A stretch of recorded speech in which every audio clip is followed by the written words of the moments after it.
like to point something out if I could.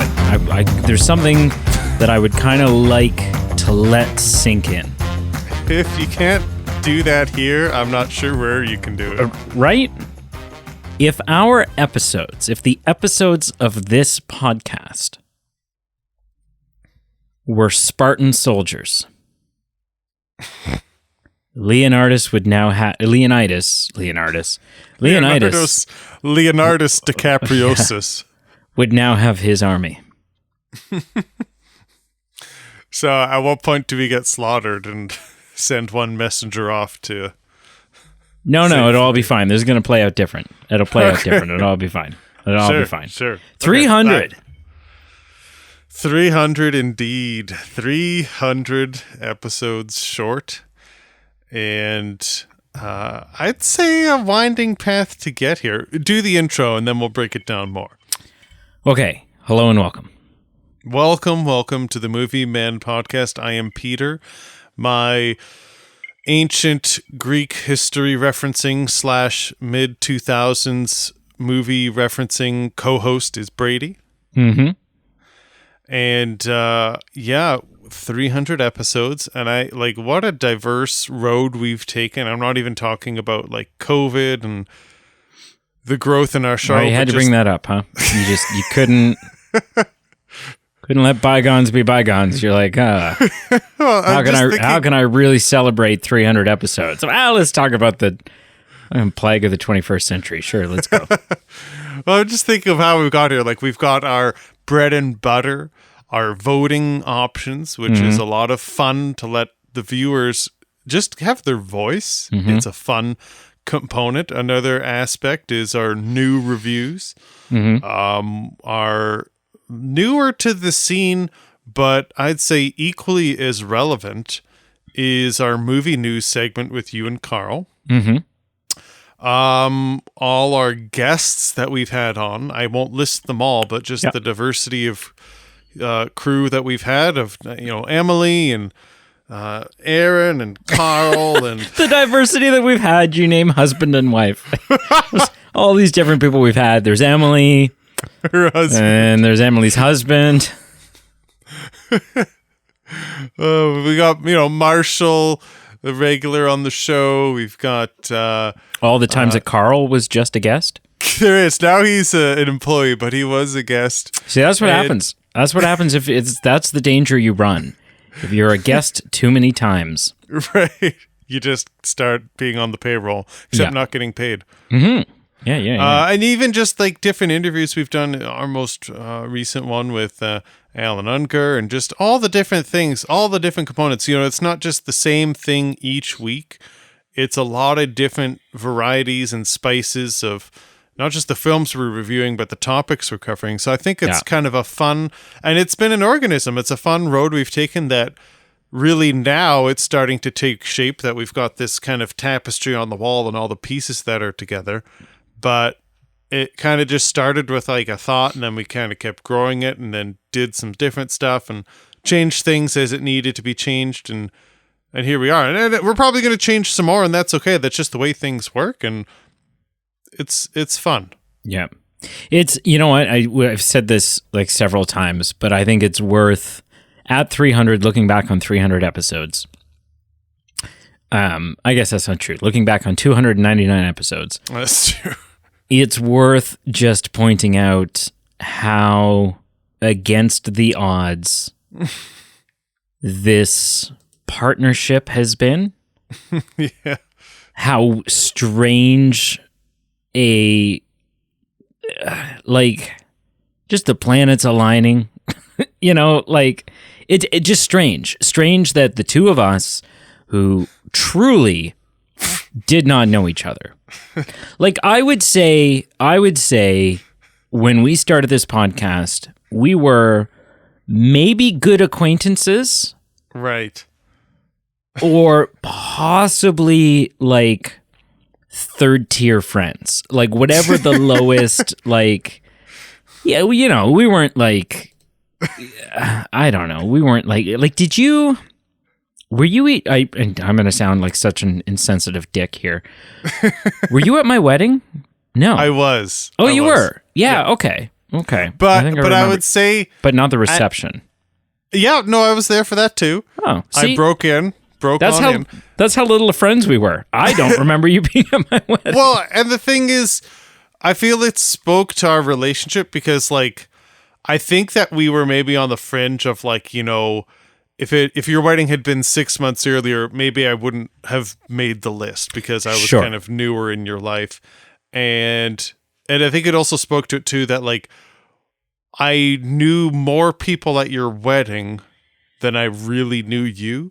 So I think that spoke to, like, we would never hang out. No, we just had a lot of mutual friends. Yeah, so it's it was just the tale of the tide of that, or the tale of the times. Isn't it so funny that, like, even if I hadn't gotten married when I did, if I had gotten married like 6 months, like I would say you kind of like would have maybe just made the cut with the wedding, right? Like, had it been a tighter, had it been like, oh, we need to invite 20 less people, right? You probably wouldn't have been there. Probably not.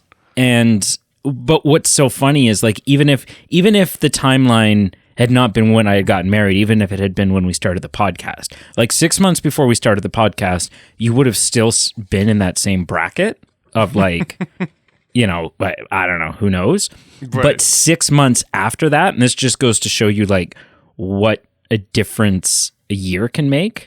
Oh, yeah. Especially when you're podcasting, is had I gotten married 6 months after we got in the podcast, you probably would have been in, like, conversation for groomsmen, because it would have been like, well, I don't, we talk every week. We have this thing together. Like, it's actually true. I don't know. It's funny that, like, we hardly ever see each other. No. Right. Not near as much as I think both of us would like to. Mm-hmm. But like, when you really get down, and so as a result, because we're not like hanging out and sharing beers and having barbecues and going bowling and whatever people do, right. It's like, sometimes it's just like, I don't know. I've had these moments where I'm like, I guess Pete is like one of my best friends. Like, true. I talk to him more than I talk to any of my other friends on a scheduled week-to-week basis. So, it's kind of funny because we still are so polar opposite. Oh yeah. And yet it still fuels the fires, and sometimes we still align. It's the chemistry that makes it work. Like, you know, right. So we're talking about Carl being more of a piece of regular furniture within the Movie Men now, right? And I didn't mean that in like a derogatory. He's a regular fixture. He's a part of the crew. But our show's just like, Carl and I have a very different dynamic, right? Because we align on a lot of things, and we, you know, there's some things that we disagree with and blah blah blah. But it's just a different chemistry. And so, like, yeah, something about our yin and yang really is, it's the bee's knees, you know. The bee's knees. Knickers. Yeah. Yeah, 300.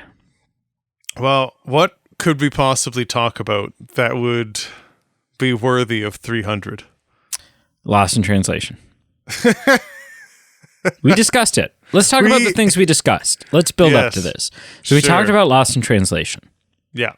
Ultimately, we kind of decided Brady doesn't have anything to say other than the film sucks. Like, it just wasn't gonna. It wasn't gonna fuel a conversation. Lost in translation wasn't a question that either of us needed answered. Not at this point, anyway. Not at this point. Like, you know how I feel about it. I know how you feel about it. Yep. And so, will we visit it at some point? I'm almost positive we will. But it just didn't feel momentous enough. It didn't feel right. Like this big thing. Okay, so what else is there? Well, we've been batting around the idea of Back to the Future for a long time. Mm-hmm. And we still will, but logistically, it was kind of like, well, we got to record this episode remotely. Back to the Future could be like a fun in-person, let's watch them all, let's review them all kind of thing. Maybe get some guests involved. And it just wasn't like, you know, it just didn't Yeah, Back to the Future just also wasn't something that, like, I think you and I have been talking a lot about Back to the Future and doing Back to the Future. I don't know that we vocalized that on the show. No. All that No, much. I don't think so. No. Not, it was kind of on the periphery in the background. So, Yeah. didn't have the foundation. And then we were maybe talking about doing The Room, the Tommy Wiseau Room, because, well, for several reasons. One is because the Bob Odenkirk remake is around the corner. The other is I'm just jonesing for a view. Jonesing for a view, but also it's like it may be the first film we ever watched together. Which is saying something. It's either that or Back to the Future is the first film we. I wish I knew the timeline. I wish I knew which it was. I think I can guarantee it was Back to the Future. Okay. Yeah. Okay. Based on, like, just because. I just remember where I lived when we watched The Room, and I remember just like no, you lived where you live now. Yeah. Oh, So okay. The Room So you're came saying you second. lived somewhere different when we watched Back to the Future? Yeah. Oh, yeah. See, and I have I don't know that place. I never saw that place. It was the so. Bat Cave. The Bat Cave. Okay. Interesting. So ultimately, we asked ourselves, well, what is a question we need answered? What is something we've talked a bunch about? What feels like a Movie Men milestone? And ever since we did our top movies of 2010s. 2010s, was that what the episode was? Yep. Top 10 movies of the last 10 years, or top 100 top movies of the 100. last 10 years. Yeah. Okay. Yep. Which I guess we would have done in December of 2019. Yeah. Yeah. Because it was like looking back on the decade. Okay. Exactly. And something that was on there, and I don't remember how high up on the list it was, or what the. I don't know. do. 14. It was what? 14. 14 out of 100. The 14th greatest film, according to this list, was Paddington 2. And you and I had each seen the first Paddington, and I think we were both equally dumbstruck by this. We were both like, excuse me? Excuse me? Okay. And then we just kind of like moved on, I guess, because what the hell else are you going to do? But the idea that Paddington 2 has got all this fuss, it's got all this hype, has been a reoccurring topic for us.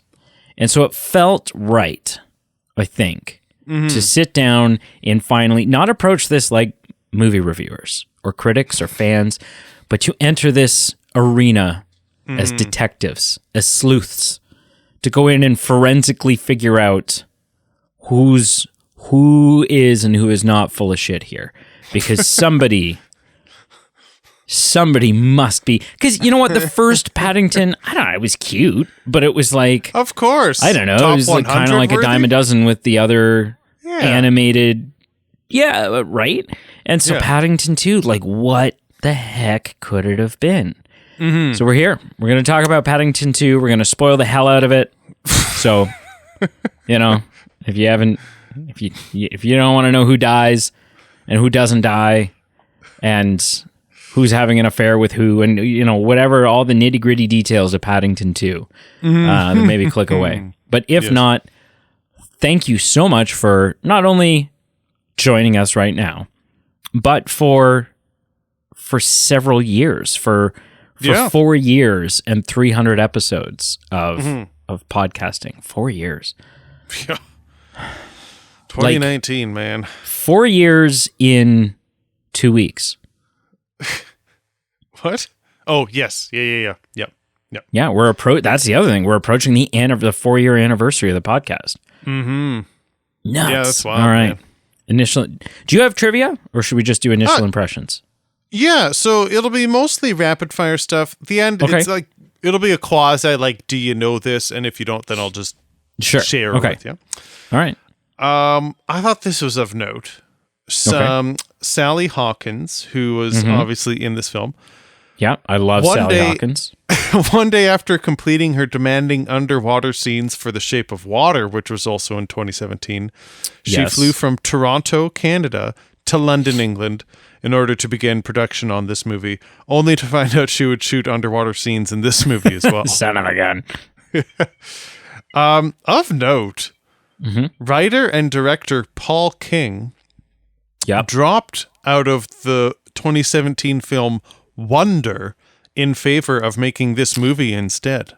Oh, see, and that's another one of those nuggets of information that you're just like, my God, really? Why? What about this movie?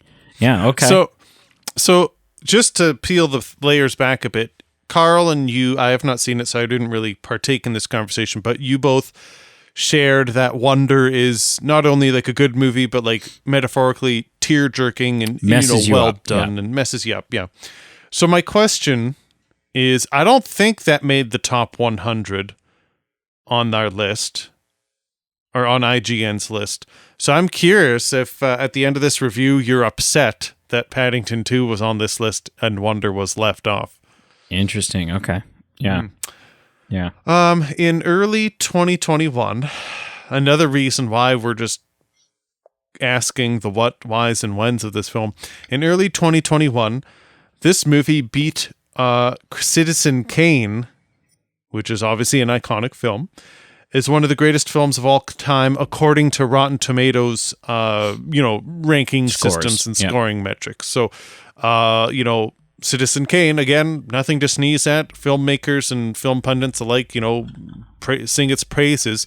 And from a ranking perspective, this movie pushed it aside. Interesting. Okay. Yeah. The last thing that I'll just ask whether you know it or not is, I just found this interesting.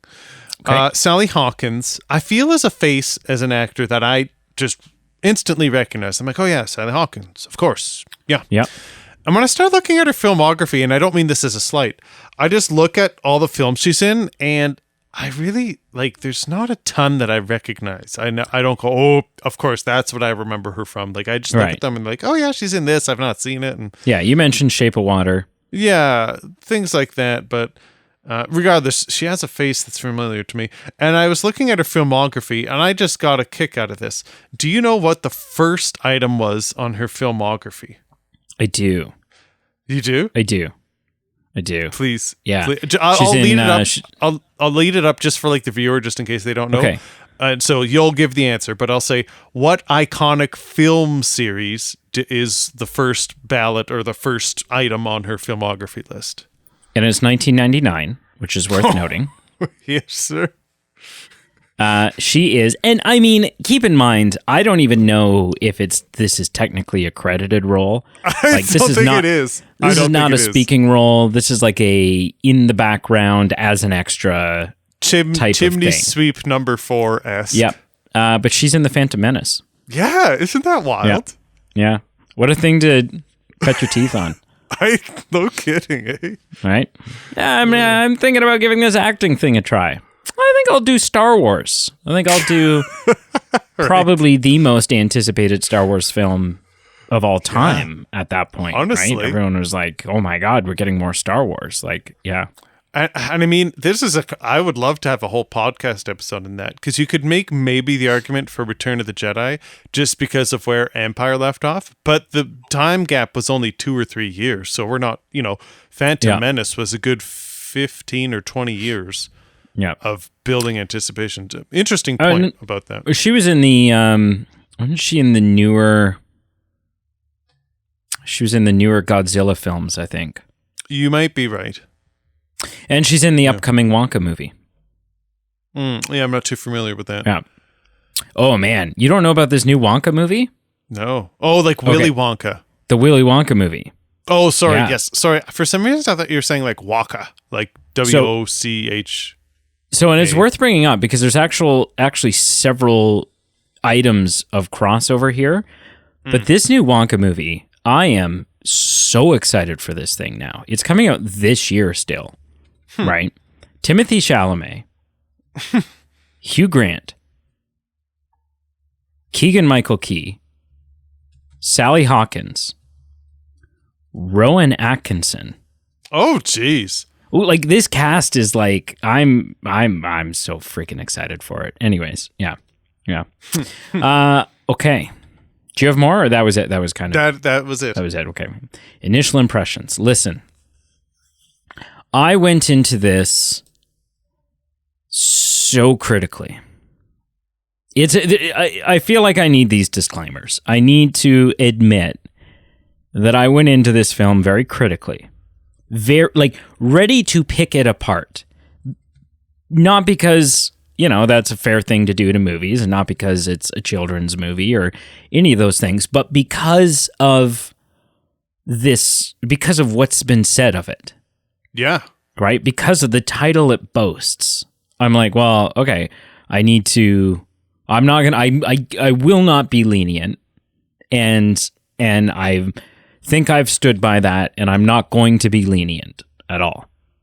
So that's worth disclosing. I'm very skeptical. I went in very dubious.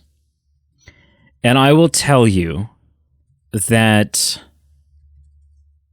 from the start of this film until the end of this film, this movie did absolutely nothing to convince me that it is not entirely charming, wonderful, and a fantastic film. I was entertained. Roller coastery description. I was like on it. I had to build hype. I had to build suspense. Continue. It's entertaining. It's charming. I find myself laughing in moments that actually just chuckling and grinning, and things made me laugh. It's funny. It's emotional. It's just it's better than it has any right being, and we can get into the different aspects and elements of that as we go on. But yeah, Paddington 2, I don't know, one of the greatest films ever made. I don't know, 14 out of 100 in the course of a decade. Mm-hmm. But I also don't, if you were to say right now, okay, then name 14 better films from that decade, I couldn't off the top of my head. Mm-hmm. I couldn't go, okay, well, easy. There's this and this and this and this and this, and those are all definitely better. I don't know. I really don't know.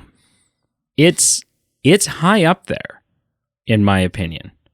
So I'm pleasantly shocked, very surprised. Mm-hmm. But I truly adored this. There's a couple of little nitpicky things I'll talk about because, like I said, I'm not being lenient. Yeah. But what a journey today, and I would watch it again. I'd hands down watch it again. Yeah. What is your initial impressions? This is the scary moment. This is where we determine what the dynamic of this episode is going to be. Because you didn't know my opinion. We don't confer ahead of time. You don't know what I think. I don't know what you think. So now that you know what I think, we could either be in line here, or this could be me defending Paddington 2, which is never a position I thought I would be in, but I'm prepared.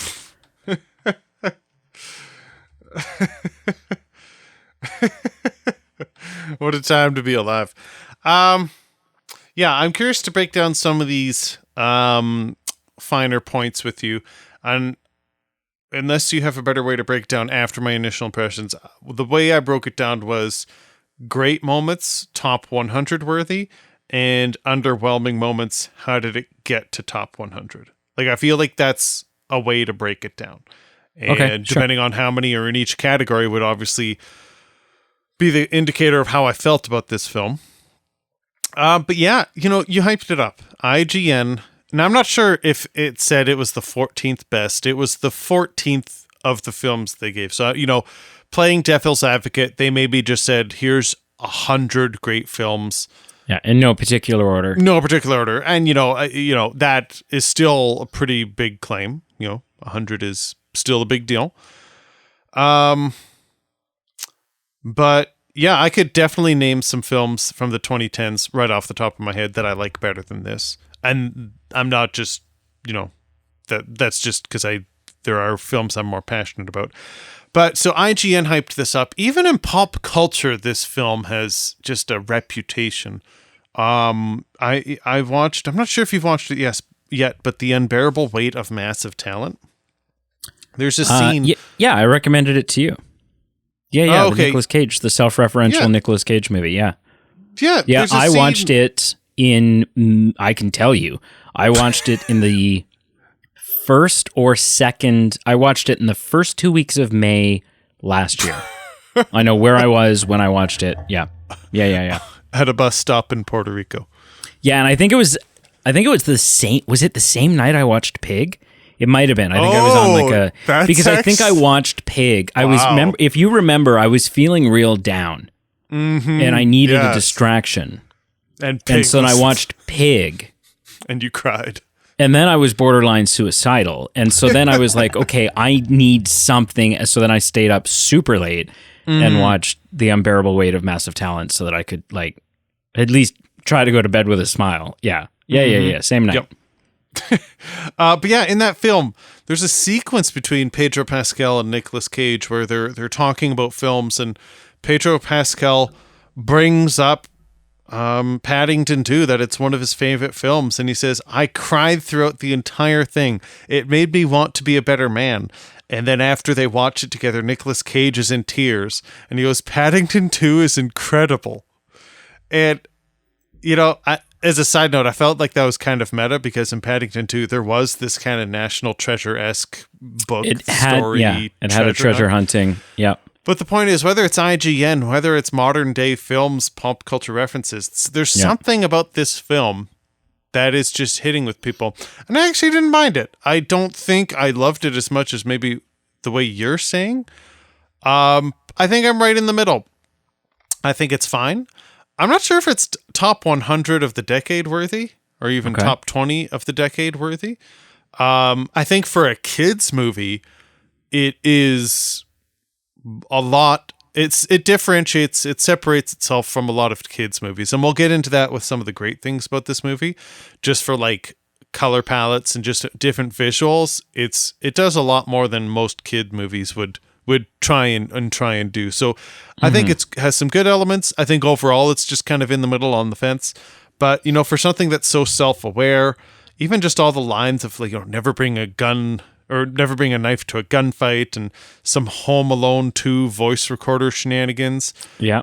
There's a lot of fun in this, I will say. And you know what? Ben Whishaw, I want to check out like an audiobook app, and any book he narrates, I would be interested in listening to. So all these things combined, it's a decent film. I don't know if it's amazing, but it's decent. It's decent. I mean, he was one of the better parts of the Mary Poppins sequel, I thought. Maybe the only good part of the sequel. Yeah, I mean, I'm a Lin-Manuel Miranda fan, but I wasn't crazy about his character. Yeah. So, that's, kind of here. Yeah. Listen, I've got a hot take. Mm-hmm.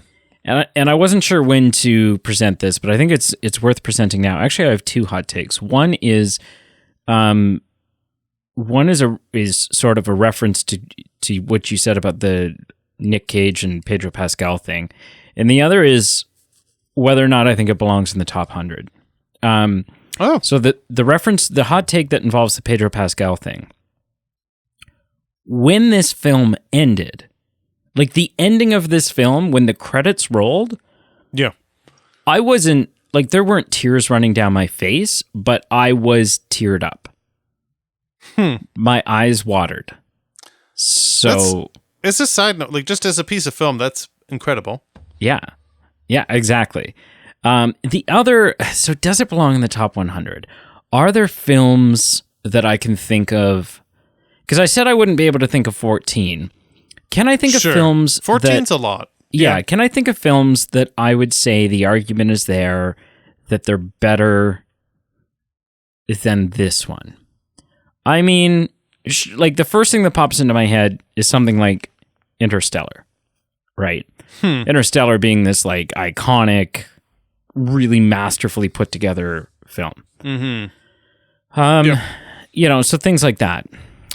For me, the first three that come to mind: La La Land, Whiplash, and The Great Gatsby, but Okay. they're in my top 10 of all time. So there you go. Those three. What I will say is that a film like Interstellar, a film like La La Land, a film like The Great Gatsby, and what was the other one? Whiplash? And Whiplash. Those are, just by virtue of the fact that they fit into a genre, and maybe some of them are a little more mature than others, and maybe they're like they deal with very specific subject, like Whiplash, you're probably more like it's going to appeal more to music fans. It will appeal to some people who aren't music fans, but it's it's a drumming movie. Interstellar, obviously, if you're not, if you don't like science fiction, then you're not going to be into something like Interstellar probably as much.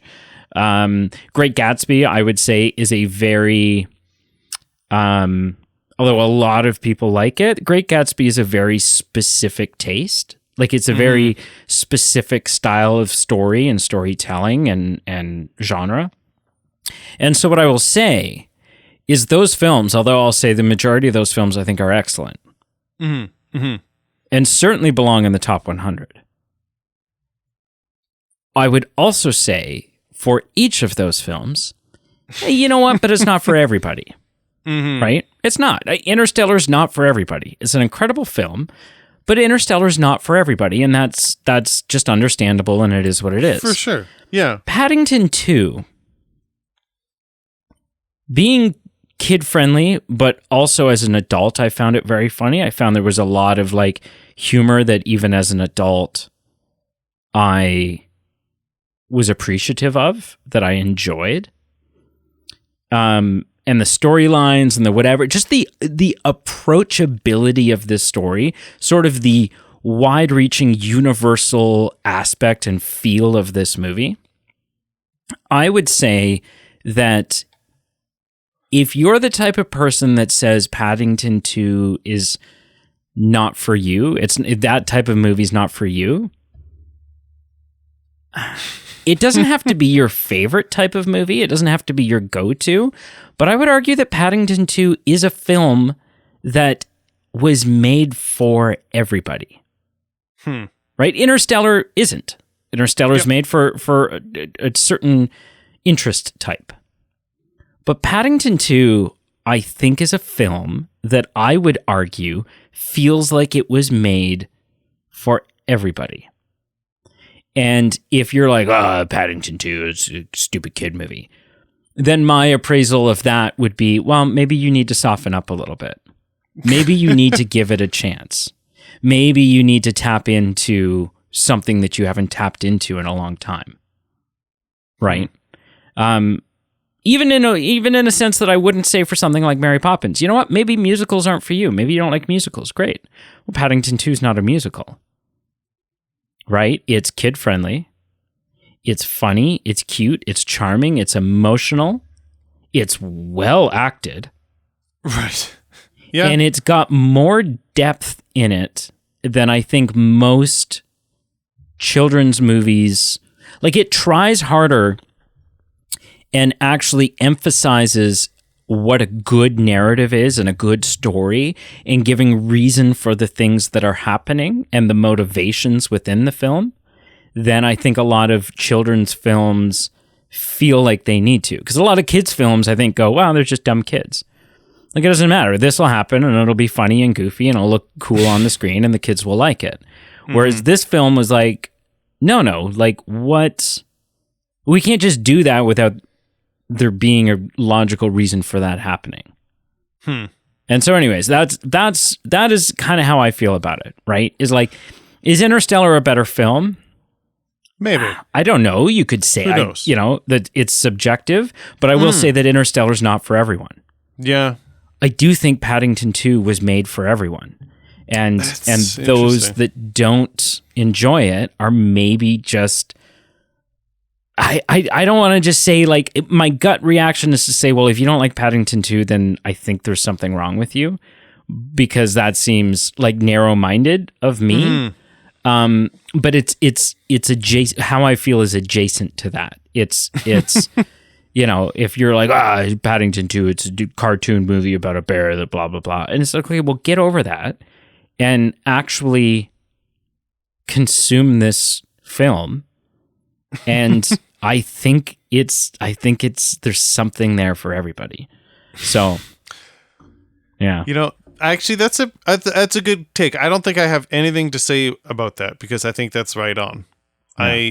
Which is why I think, like, if you're talking about the greatest films, I think that's why it would deserve a place higher than a lot of the films that you would think are probably better. Because accessibility, yeah, you're like, okay, well, yeah, sure, maybe this is a more technically advanced film. Maybe it's got a better score. Maybe it's got whatever. It's got Leo in it. It's got, whatever it is. And we'll get into the cast because this is no scoff at it cast in this film. No. But I do think it's probably better than a lot of those films because it's accessible, because it's wide reaching, because it will suck in a mixing pot, a smorgasbord of people that something like Interstellar just simply will not and doesn't have the reach to do. Yeah. So, yeah. Yeah. I don't know where else to bring this up because I'm not going to refute anything you just said. I actually think that's a really good point and probably speaks to why this is so popular. But I do want to say something to one of your, I don't know if it was your hot take, but it was a statement you made. I was going to save this, but it feels appropriate to bring up here. Just about, you were talking about the ending and it being emotionally charged for you. I found the complete opposite. Really? I did. And I feel where it failed for me was they really needed to let it breathe a bit more.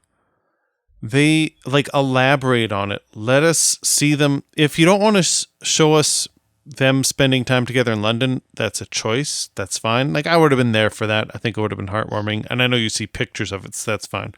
But I think where it is for me is just give us a hug that lasts longer than, literally, if you time it out, it's like 2 seconds and then the screen turns black. And I think just the presentation of that was probably 90% of my problem with the ending. But 10% was the plot story of it, where I thought the entire time they said Aunt Lucy was in a nursing home, that was just a lie, that she was either dead or on death's doorstep. Kind of like when you say to your kid who doesn't know better, oh yeah, old Yeller, he joined the circus. He's okay. He's just at the circus right now. And who says that? Nobody. Did your parents never fed you the he's running on a farm bullshit? Your dog joined the circus? What the hell is that? You know what I mean. What the hell is that? Excuse me? So your dog's hanging out. Sorry, son. I know you miss Rufus, but him and the bearded lady are eating pork chops. Yeah, they're thick as thieves right now. They're practicing swallowing swords, my son. What?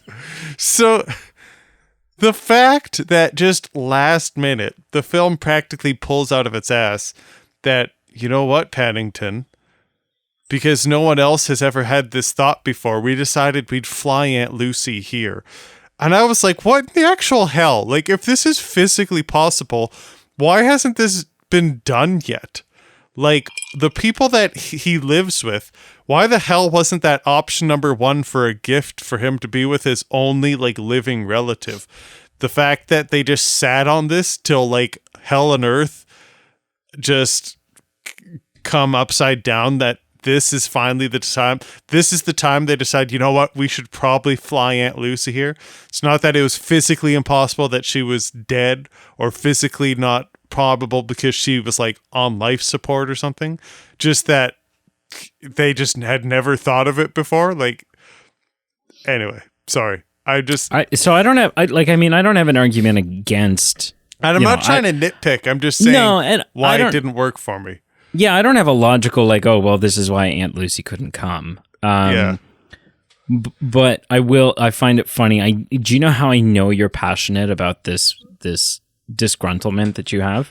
Why? Because you said ass. And so the fact that you said ass and not like pulled it out of their butt, I know I know that you're fired up. So that's good. That's great. That's great. Anyway, that's okay. Just as a spoiler, that was from the section of underwhelming moments. How did it get to top 100? Okay. So let's go through the cast here a little bit, because we've talked about there being a sort of a stacked cast, and some of these people, maybe there's people I recognize that you didn't. Maybe there's people you recognize that I didn't. So I'll go through the people who stood out to me, and then if I'm missing anyone, please jump in and tell me. Okay. Yep. So we have, just in voice form, as the uncle, we have Michael Gambon. Yeah. We have Ben Withshaw, who plays Paddington. Yep. Obviously, we've talked several times now. We have Sally Hawkins. Mm-hmm. Julie Walters is in this as Mrs. Bird. She's Ron's mother, Mrs. Weasley. Man, we sure get... You haven't said the third one, and I'll let you get there, but we've got like the Harry Potter cast reunion here. Right? I will get there. Trust me. I will get there. Yes. We have people like, obviously, Hugh Grant. And I'm going to tell you, I've never been like a Hugh Grant, like it's fine when he shows up and stuff. I don't get excited about Hugh Grant. My hat's off to Hugh Grant, because Hugh Grant is fantastic in this. And this is the type of film, you approach someone like Hugh Grant, you ask them to come play in this kid's movie. That's a role that I think far too often an actor like Hugh Grant would be tempted to phone in that role. And he doesn't. He took this role so seriously and really committed, and you can, it shows. It really shows. Obviously, as you were just alluding to, we have Brendan Gleeson. Actually, sorry, can I interrupt you for 2 seconds? Yeah. I think, and sorry, I'm just bringing this up or I will forget it. So, I think the Hugh Grant point is spot on. Right. Because it's just, I think it's far too easy for this type of role at certain people's points in their career that, they just mail it in. And it really pays off dividends, because in a children's film, family film, it's not like, yes, he's in some ways kind of one-dimensional, that he's bad, but he's not a boring one-dimensional guy. No, he's a little mustache twirling. Yeah, but he's got it's well written, but more so well performed. Yeah, and he brings so many aspects of entertainment in his role. And it's a very rich one-dimensional role. It's not complicated. I don't really empathize with him. I don't really, anything layered. But my goodness, is it still far more interesting than I'd say the average or the majority of children's films villains. Yeah. Anyway, totally. Basically, I'm just saying here to what you said. The other thing, and I will kick myself if I forget, now I know where I recognize Sally Hawkins from. Okay. And I'm going to give shout out to friend of the show, Marshall. She played in a 2016 film called Maudie, and that was with Ethan Hawke. And I believe it was set in Canada, maybe even filmed in Canada, I think in Nova Scotia. It's about a Canadian artist anyway, and I'm pretty sure it was filmed out in the Maritimes. But that's the film I totally recognize her from, and I was just drawing blanks when I was looking at her filmography, and it would have bothered me if I didn't say anything. But please continue with the cast. Okay. Then obviously we have Brendan Gleeson, who's the other Harry Potter connection. Yep. I love Brendan Gleeson and anything he shows up in. Like he's just so good. Like I really, really, truly, he's so good. We have Tony Conti as Judge Gerald, who's just like another British actor who appears in all sorts of different things. As Phibbs, we have Noah Taylor, who's in this. He's in Almost Famous. He's in The Life Aquatica. He's in... he played Charlie's dad in the Tim Burton Willy Wonka film. Jeez. He played Bryce, the sort of guy behind the screen computer guy in the Angelina Jolie, Lara Croft Tomb Raider films. So he's been around the block too. And so yeah, those are the ones that kind of stick out to me. Is there anyone that I missed for you? Not big ones. Did you say Richard Ayoade? I did not. I mean, he's a very minor role. It's more of like, oh, there is that guy. Still there though. Still there. Still funny. Mm-hmm. No, I think you really hit the big ones. Yeah. Man, what a cast. Like what? Again, nobody phones it in. Like, it's not just Hugh Grant. I don't want to say like, oh, Hugh Grant, really stood apart in this, that he took it seriously. Everybody, like, I'm sitting there and I'm like, man, Julie Walters is talking to a CGI bear, and it's got so much heart, and it's got so much like, the performances really, I think, help sell this film. I look at a film like this, and this, I don't have a point to saying this. I think it's just an observation. Where, what's the film that was really Oscar baity this year? Like Brothers of Inisherin, yeah. Whatever it was called. As you can see, I haven't Whatever seen that it. Oscar film. The fact that I haven't committed it to memory. The film that won like more Oscars than anything else. What was that called? What was that? What was that piece of shit called? Yeah.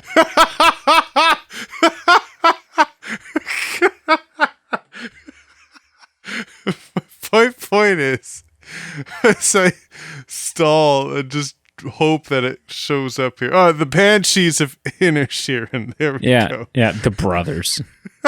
Same thing. Same thing. Same difference. I mean, I think the Academy acknowledged that it was a sad excuse of a film, so that the fact that you don't know the title is fine. The Brethren, whatever. I think Brethren, it's just the Brotherhood of Inner something. Traveling Brotherhood. Yeah. I think it's still just interesting that you have this actor, Brendan Gleeson, who is in so many films. Like, he's not starving for a paycheck. No. And he's in such high Oscar baity, highbrow stuff that A, if he needed the money, he could just mail it in, or B, he would just say no because he doesn't need the money. And I think there's just something to be said that all the other actors, I'm just picking him out of the blue, but there are other highbrow actors here, but I'm just picking up him, where he is just in this children's movie, gives a 10 out of 10 performance, very committed, very fun role.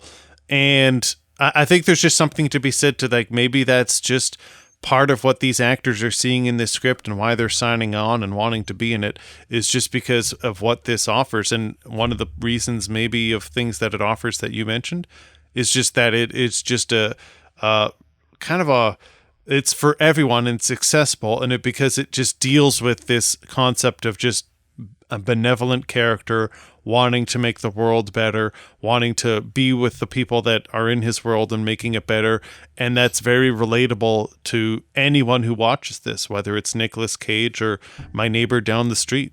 So I think that's just interesting, just using him as an example of reading into him being in a kid's movie like this. I feel like every actor that was in this film,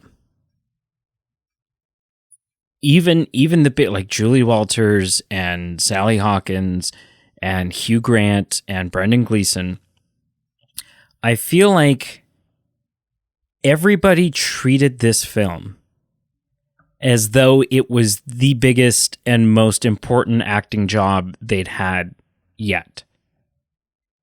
Like, just really went for it and really understood the specialness of the story they were telling, which I think speaks volumes to the script, right? Because I don't think someone like Hugh Grant or Brendan Gleeson saw Paddington 1 and went, my Lord, if there's a sequel, I need to be a part of this. Right? So the script and the story that's being told is obviously one that drew them in, right? So Yeah. I made notes, and I don't normally make notes. Interesting. Yeah, I sat there with a note because I was like, I don't know, this is the greatest film ever made, right? So, like, I better be writing some things down. So I've written some things down. Mm-hmm. One is the opening sequence, the rescuing, sort of the brief telling of the origin of Paddington, and it's sort of a quick little whatever, but it's so important to this story, I think, because it springboards into this film in an emotional way. In this really justifying for you and giving you the backstory of how much Aunt Lucy has really done, of the debt of gratitude that Paddington owes to Aunt Lucy.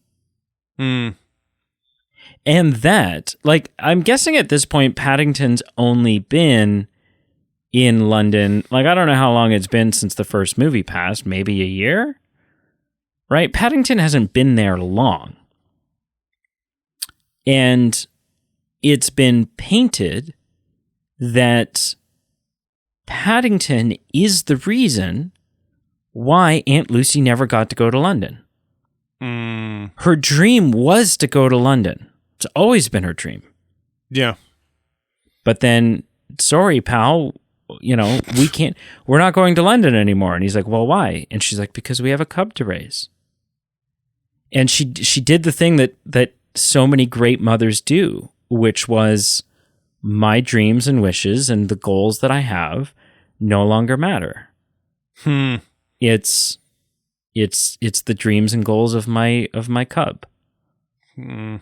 Right? I'm going to give them, I want them to have the life that I have always dreamed of having for myself. And I was just like, oh, it's like such a good like springboard into this film. So I really liked that.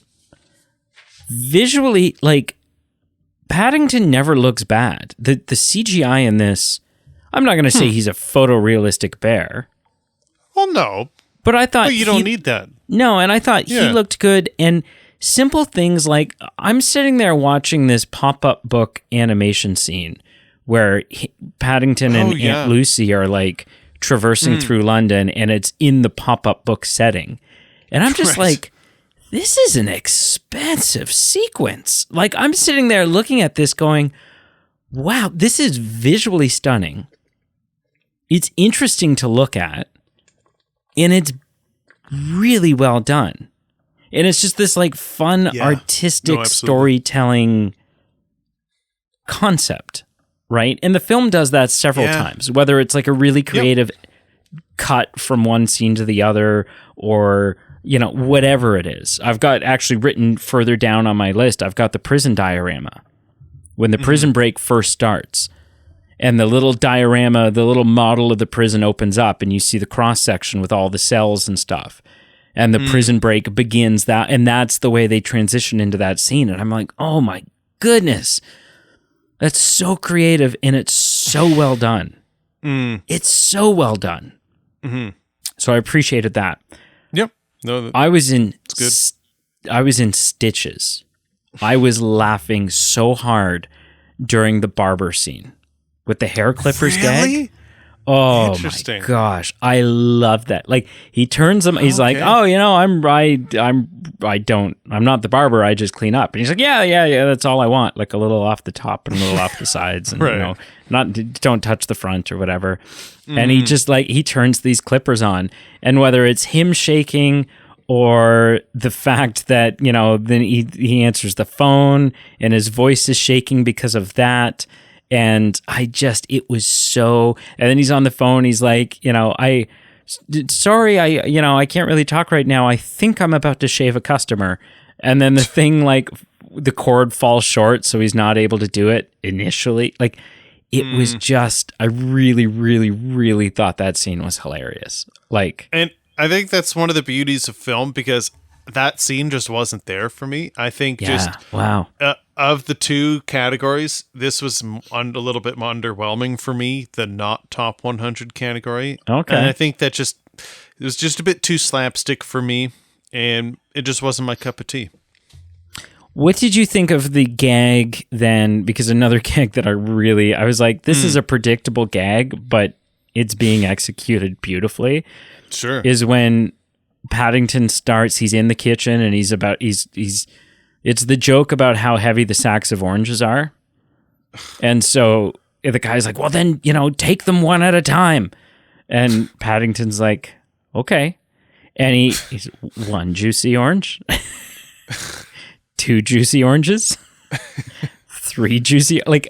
What did you think of that? Because that was another one that had me bent over laughing.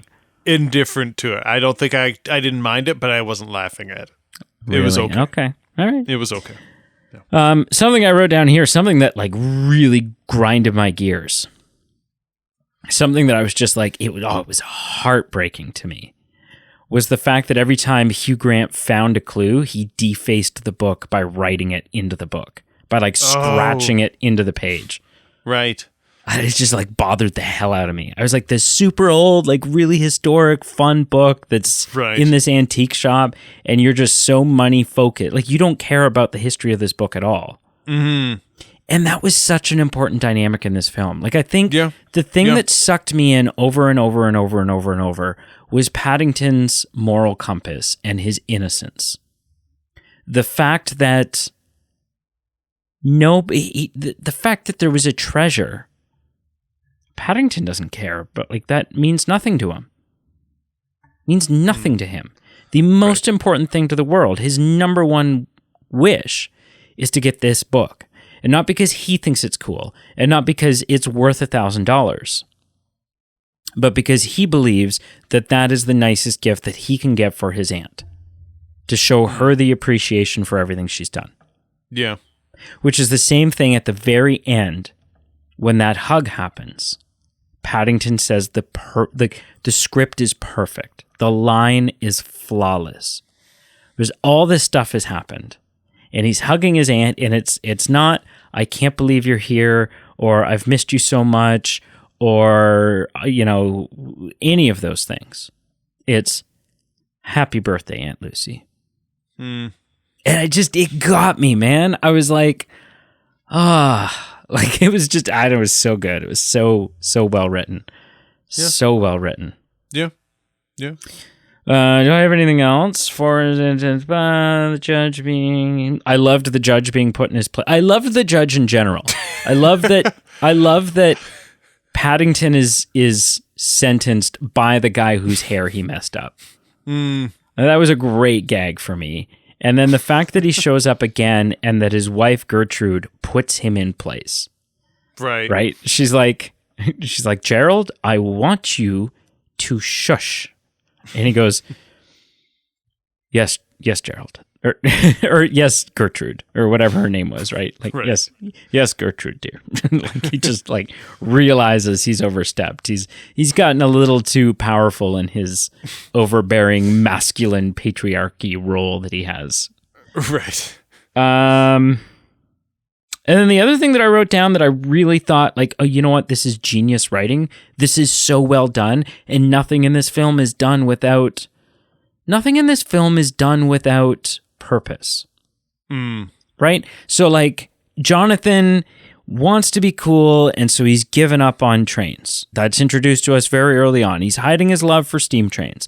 Well, his love for steam trains saves the day and allows him to have this moment where he's like, my name's not J-Dog, it's Jonathan something Brown, and I love steam trains. And that Paddington, as Mr. Brown says, Paddington looks to find the good, find the best part, the true heart in everybody, and that he brings it out in them. So there's that. There's the fact that the daughter... Hold on. I do want to stop you there, because this is something else I fundamentally feel the polar opposite about, especially particularly with the son. What? I feel the same with you, that it could have been a cool moment. I just feel it wasn't developed properly. I labeled it in my notes as the forgotten plot point with the brother. that Wow. it seemed like maybe in an earlier edit or screen or a earlier rendition of the script, it was meant to be more of a larger plot point, just because it seemed metaphorically going from like planting a seedling to then cutting to the next scene and you've got like a 100-year oak tree planted there.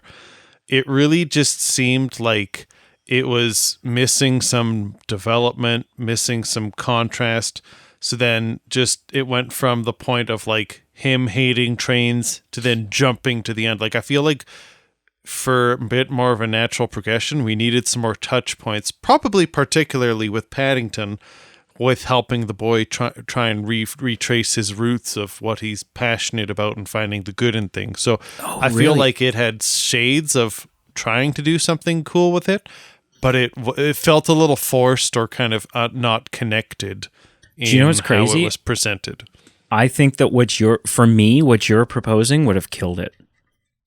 Well, and I think you could easily kill it, and that's the fine line between beating something to death or making it too, like, you in a movie you don't want the side plot to be too focused, but even just maybe just a couple little touch points, like just maybe Paddington is walking through the kitchen, sees J-Dog doing something kind of, not genuine, and Paddington just says something light and in passing, and you just see our brother maybe have like a little pensive reflective moment, and you go, huh. And that's it. Like just like a 3-second kind of moment, and just like a couple things like that, just to see maybe our character and the brother changing to then coming to the end. Because at me, it just felt like so much stop, and then go. Like it just was like, okay, why have you changed? I'll give you a compromise. I think I would have been good with Paddington walking through the kitchen and saying something to him. Sure. But I think I still would have wanted his response to be completely closed off. Because to me, what made that scene so powerful was the fact that it wasn't, I've kind of been thinking about being Jonathan again anyways.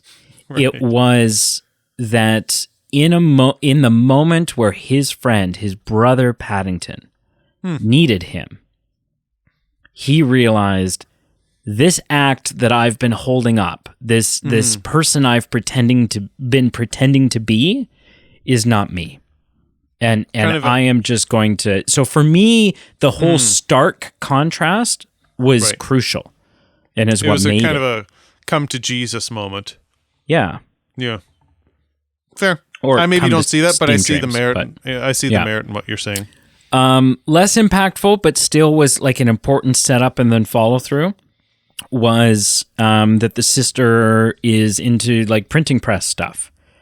Right. And that was instrumental because then that's where they were printing all these posters to figure out who the guy was. So there's that. There's Mr. Brown doing his like yoga-esque thing. And that to me was great because yes, it pays off sort of, because he still needs to be, the gag is that he's still old Mr. Brown and he needs to be pulled up. And it did not help him in the doing the splits between the two trains situation. But they still call back to it. They still make a thing out of it.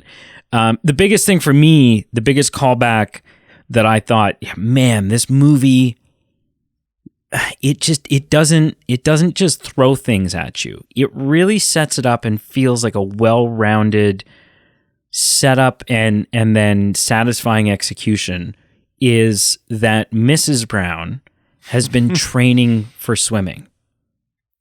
She's been searching for some sort of adventure, and so she thinks that swimming from the UK to France, which I'm sure people have done, it's probably, quite a lofty thing to try to embark on, but this is something, she's been training diligently in swimming. And so when the moment comes that she's gearing up, she's like teeing up to jump off this bridge, I was like, oh my gosh, here it goes. Like, this is why. This is the fate. This is why Mrs. Brown needed to be training up for swimming, was so that when it came time to rescue Paddington, it made sense. It made sense that, you know, she's adept to holding her breath a little bit longer, and she's able to swim down there as efficiently and effectively as she can. Yeah, I thought the setup and payoff in this film was nonstop, and I really applaud it for that. I think I would agree. I think her payoff was great, and I loved that element.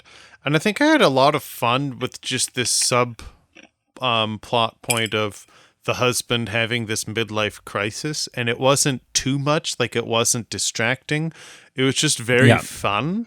He's wearing face masks. He's even these flashbacks of him in his glory days, like throwing balls at the fair, like every component of him, whether it be yoga or the flashbacks, I thought it was just done tastefully, that it was just a fun aspect to his character, and it wasn't too much.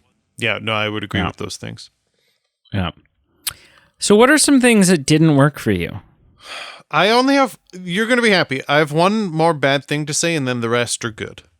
Because we've covered the slapstick barbershop, the problems with the aunt for me, and the problems with the brother plot point. I think they're actually quite minor, to be honest. I think I've burst the bubble on the bigger things. They're very minor. I think there was a bit less tension for me when there was the underwater stuck in the car component, because I just felt like we've seen him be so malleable and fit through the grinding gears of a clock, but he can't fit through this pretty sizable gap in the door of the train. So I was like, come on, man, you can squeeze through that. And there was just a kind of a plot point where I feel weird saying this because I think it's a kid's movie, so you got to ease up. But just when the shop owner was talking about, wow, this assailant walked past all these other valuable things and strictly took the book. They must have known it was, worth something more valuable.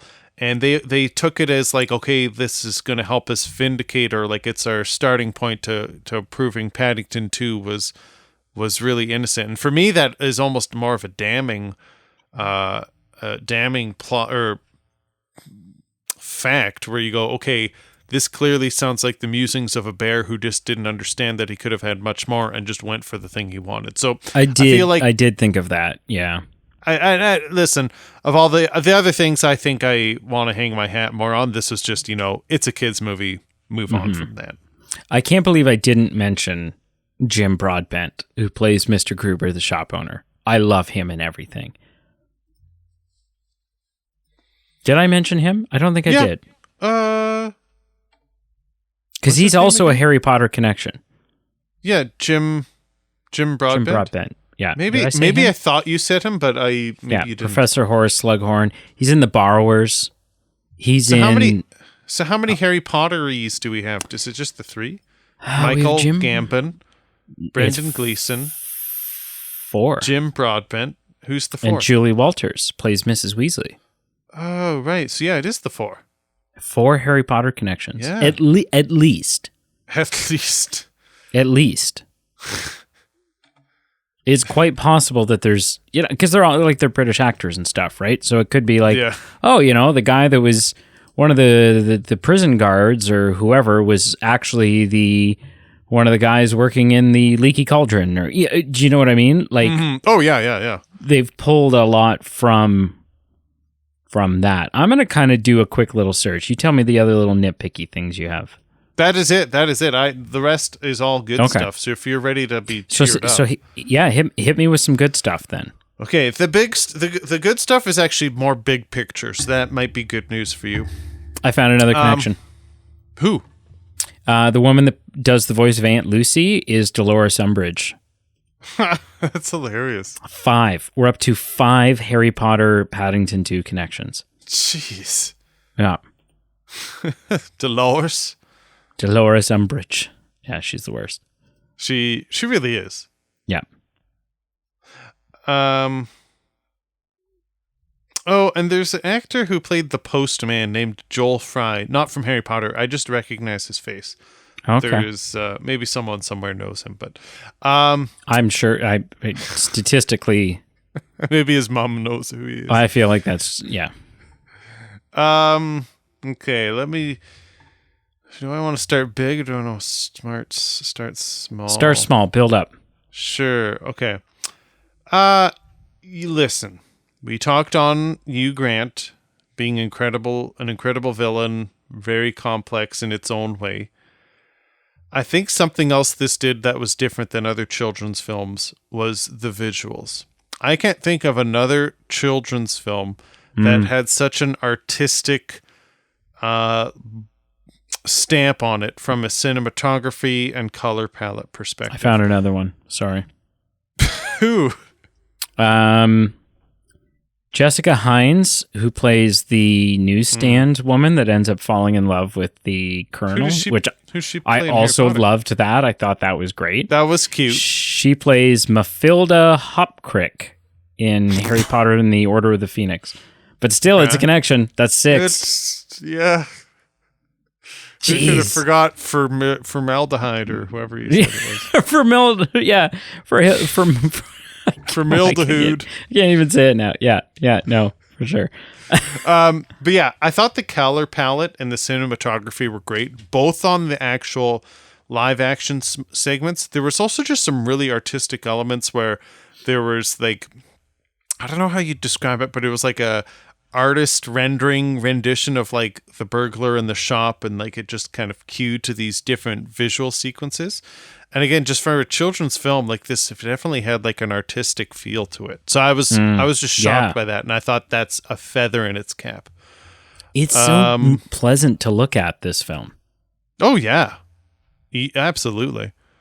From a setting perspective, I just loved this film being in London. And it reminds me of just like the absolute love for like the mundane components of London. You know, it's not like, okay, every sequence takes place on Tower Bridge or every sequence takes place at like the Tower of London. Yeah. You know, it's just like Big Ben, and it's, you know. Yeah, it's here's this normal residential street. Here's this, you know, little shop. Here's this, here's that. Here's a barber shop. It just is a bit more toned down, and I think I just loved it. Like I felt like just kind of like an escapism of a film where I felt like I could just walk into the street and like start talking to these people and quite literally start talking to a bear. Like it just didn't seem out of this world, and I loved the backdrop of like the residential London. I loved that. And I love that conceptually. Just I would go there right now if I could, and if it was free, and if I didn't have a job. And if I was rich. Because you've been there, right? You've been to London? Twice. Yeah. I was saying, actually, hot take.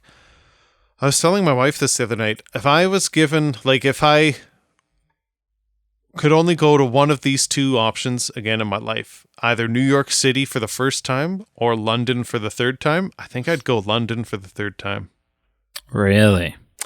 It's just, like, they're very different, and I understand why people get excited about New York. It's not that I'm saying there's nothing worth seeing there. I think just London is just so different because it's kind of like New York. You know, it's got its version of Times Square. It's just got everything. And you've got like incredible world-class plays and sites and things, but it's like a whole different world. Right? It's a whole different world where like you can rub your hand on a wall and be like, hey, this is literally where shrapnel from the Blitz in World War II went off this building. And then you go across the street and the building you touch, which was literally like when the Romans were there 2,000 years ago. Right. Like, so much history. So much history. And like, I remember being at a museum and like, there was like this one exhibit of like, these were the things that were drenched out of the Thames River. And like, you've got like, again, like World War II relics and like old helmets from like 1066. And I'm just like, where else on earth can you like drag a river and get just like so much world history in one little spot? So I think it's just all those things mixed together. And I get New York City, like it's got history, it's got world-class things as well. It's just, I think London and the United Kingdom is just like a bit more of a switch on, or a bit more of a unique flavor of like culture. Mm-hmm. Yeah. But, listen, I'm not trying to crap on the whole ant ending scene. I thought it was emotionally powerful. It just didn't quite hit for me the same way as it hit for everyone else. Heartless. What did hit for me was the whole sequence where Paddington thought his family had forgot visiting hours, and you see him panned to this being alone in the visiting thing? cell. Yeah. Before that too, like that led to that, but just being sitting alone at like the glass phone and just waiting and for his family not to come. And there was just this shot of just like such sadness and disappointment, which then led into the sequence you're talking about where he's laying there in the tears and then the forest. And again, bleeding into the visuals, like just where you get this 360 view of like him talking to his aunt and then just all of it washing away. That sequence for me hit emotionally. Yeah, I will say it was great. The final thing I'll say, and I'm just going to use this as an example, the jail escape sequence. I honestly, again, for another reason, I thought this movie was so different than literally every other kids movie I've seen. It was so Wes Anderson-esque, where you've got the side panel of all 4 cells at the same time, and all 4 convicts getting up, and you see them all jumping down at the same time, and you see them going throughout the whole jail. Like, everything about it was just so smooth and interesting, and it all worked so seamlessly. And then it all just like with Paddington going through the gears of the clock. And apparently that was, I think there's some significance to that. I think it's like some Charlie Chaplin reference. It's a Charlie Chaplin. Yep. Is that right? Because then apparently, like I saw Paddington rub a mustache off, like dust off his face at the end. And I think that was like a bit of a head nod to like Charlie Chaplin there. I'll send you the YouTube video of what that's referencing. It's probably the best known Charlie Chaplin. Oh, really? I can't picture it. I only read about, hey, this is a reference. I wouldn't have recognized it. Yeah, super iconic. This whole, the whole jail escape sequence was just so Wes Anderson-esque because visually it's so pleasing. It works seamlessly, and it just like slowly builds its way up to being like less and less and less believable. But it's not a problem because it's just so whimsical and magical that like by the time they're in this hot air balloon, like you're just like part of this visual and crazy experience that you're just like so invested in it. And it makes sense because this is a world with a talking bear where just the unbelievable can happen. Where no one's freaking out by the sight of a talking bear. No. And so everything from beginning to end of that whole sequence just felt very artistic. Yeah. Very well done. Very in place.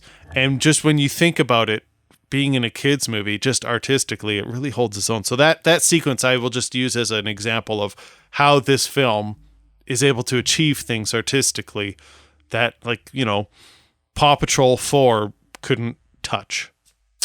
For sure.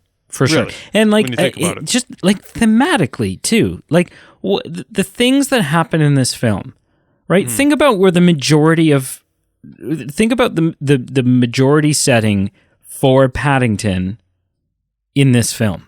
What children's film does that?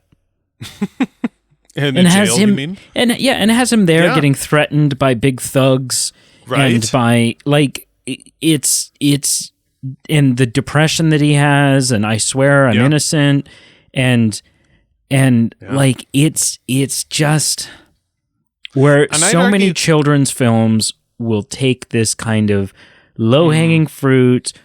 We don't really care about developing a compelling story because it's for kids, and kids aren't sophisticated enough, and kids are like, it doesn't matter. Whereas this they don't, which comes back to I think it's made for everyone. Whereas like this is a film, like I would 100% say that if you as a parent were to take your child to the movie theater and watch this film with them, and you walked out and your impression of this film was that this film was strictly just for kids and there was nothing for adults in it, you're an idiot. then Yeah, you're an you're idiot. missing and you've something. totally, I don't know if you were asleep or you were on your phone or what you were Right. doing, but you're a bad parent. And like, it's, yeah. Tell me how you really feel, right? Yeah. I think you're right. Like, even just the fact that you're pointing out that a lot of this film just takes place in a jail, it doesn't feel, I don't know, just visually, it doesn't trap how bright or interesting this film would be at that point. Like, I'm just thinking of like the long shots in the jail where visually it's still bright.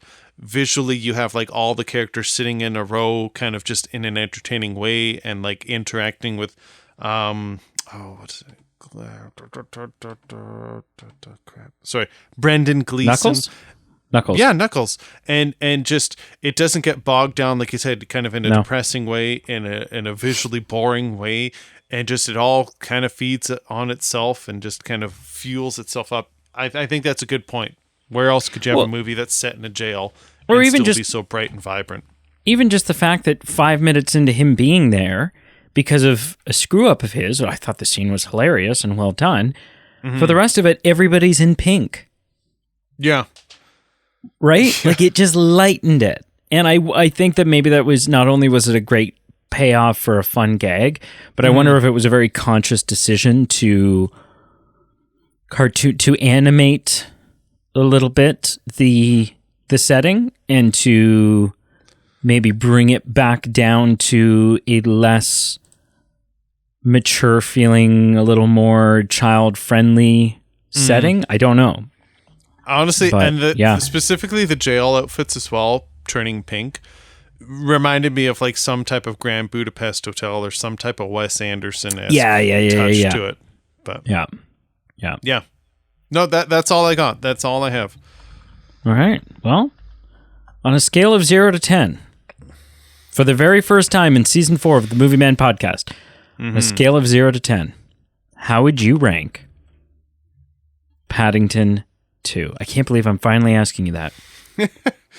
I'm quite confidently giving this a 6 out of 10. It's above the midway point. It's not quite great or good for me, but it's not bad, and it's above, being on the fence of like, was it good? Was it not good? It's solid, a 6 out of 10, a 3 out of 5. No matter how you cut it, it's still solid.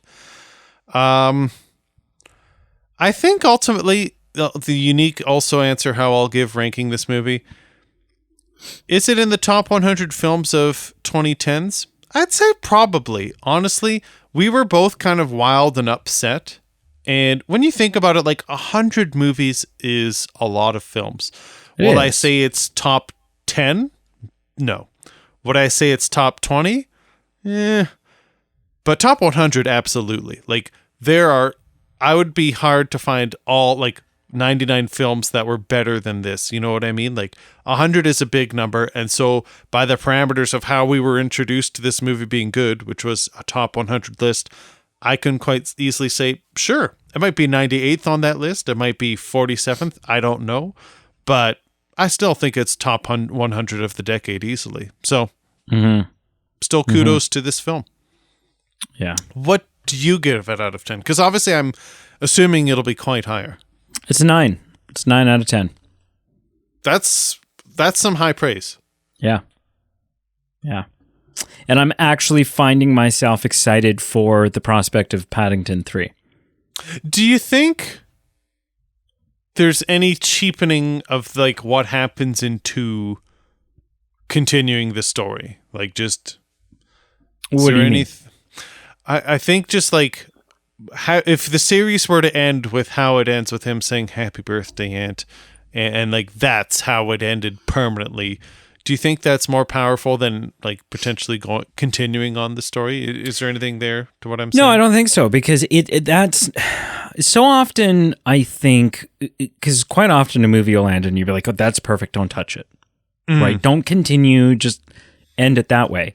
And I think that's when there is a really satisfying, what feels like a really satisfying bow or a really satisfying button on a character's story, when it feels like a character story has come full circle.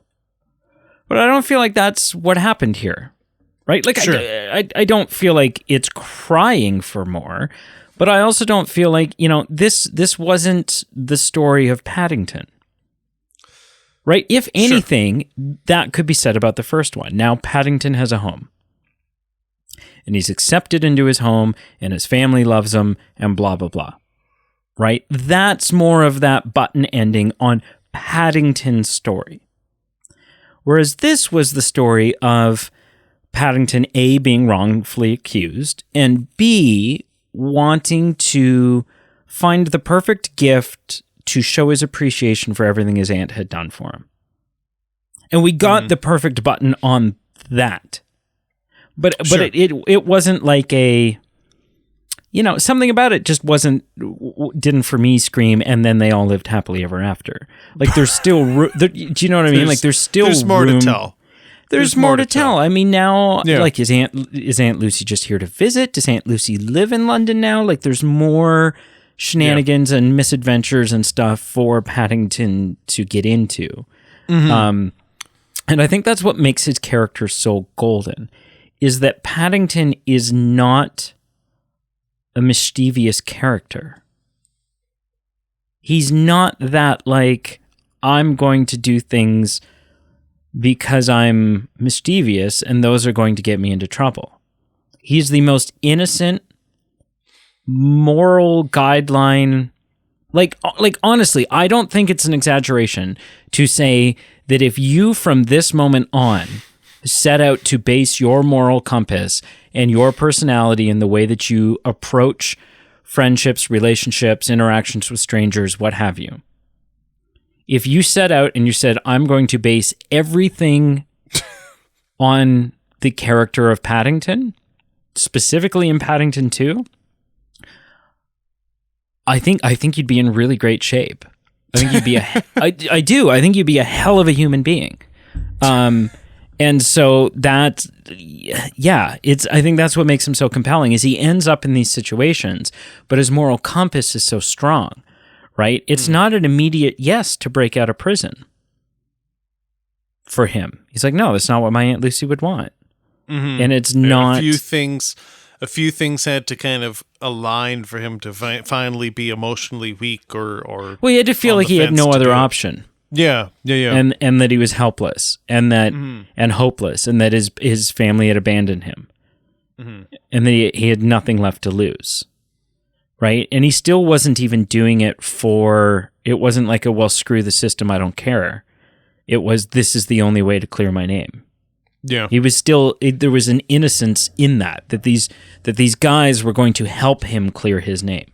Right? That it was still justice. It was still the right thing. He was doing the wrong thing in order to achieve the right thing and find the true culprit,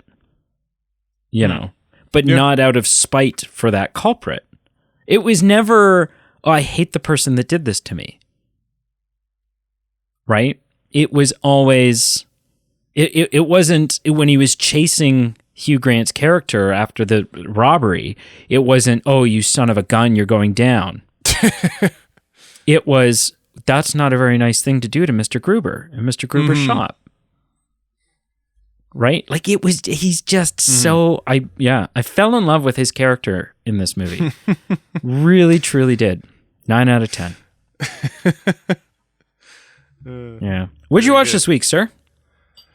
I watched basically two things. I put a bow.